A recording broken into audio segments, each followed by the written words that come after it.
Welcome back to Pickleball Journey. Are you tired of not getting to that next level? Today we are bringing you 4 things that are holding a lot of players back. You're going to want to be sure to stay tuned to the end because we got a really good tip for you. My name's Elisha. I'm Justin. Let's get into it.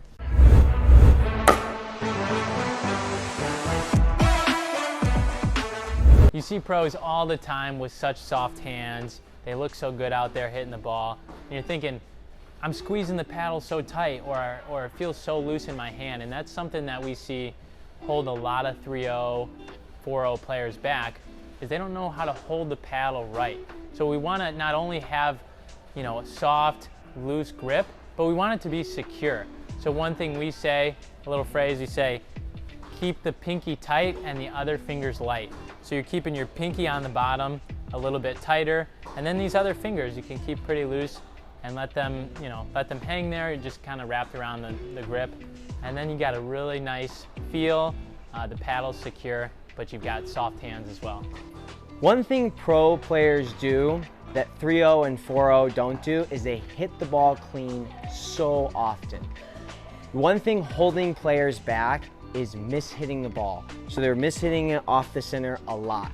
One thing that can help with this is making sure that your paddle is following the height of the ball when the ball is on your side, even when it's in front of you. So as soon as it crosses the net, my paddle is the height of the ball, and as it drops, my paddle drops with the level of the ball, and then it bounces, it comes back up. Now my paddle rises as I contact the ball.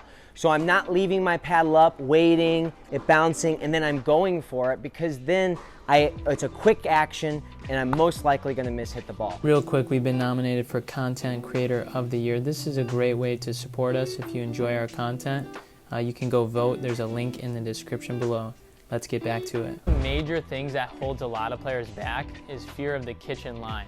What I mean by this is they take a step or two back from the line to give themselves a little space because they're afraid of stepping on the line and hitting the ball out of the air. What you want to do to fix this is have your feet planted right behind the line, and then any time that you go to hit the ball in the kitchen, you're taking one step in to hit that ball and you're keeping that other foot planted. So you've got a reference point and you can come back to that spot. I could even do this blindfolded. Honestly, I don't think I've ever had a kitchen fault because I know my points of reference. Now, another thing that people get scared of is they take too many steps, and that's why they're getting called on the kitchen line, because when I take too many steps here, I've completely lost where my footing is. So again, if you're coming into the kitchen, one step in, you can reach most all of the area of the kitchen. Before this next thing that holds players back, check out our Instagram, Pickleball Journey, search us up. We got a lot of cool content on there that's different from here. Imagine getting on the court with Ben Johns and having to play a game against him. If you were like me, I would maybe get a little nervous, a little tight, right? So make sure that you are focusing on the targets and the drills that you've been practicing so hard to execute versus your opponent, right? So if I was in the middle of a match trying to hit my drop, I'm not focusing on trying to hit it to Ben Johns' feet. I'm gonna try to hit it inside a basket that I've imagined in the kitchen and try to hit it to that target. So I'm focusing on something that's a little less intimidating than a pro level pickleball player.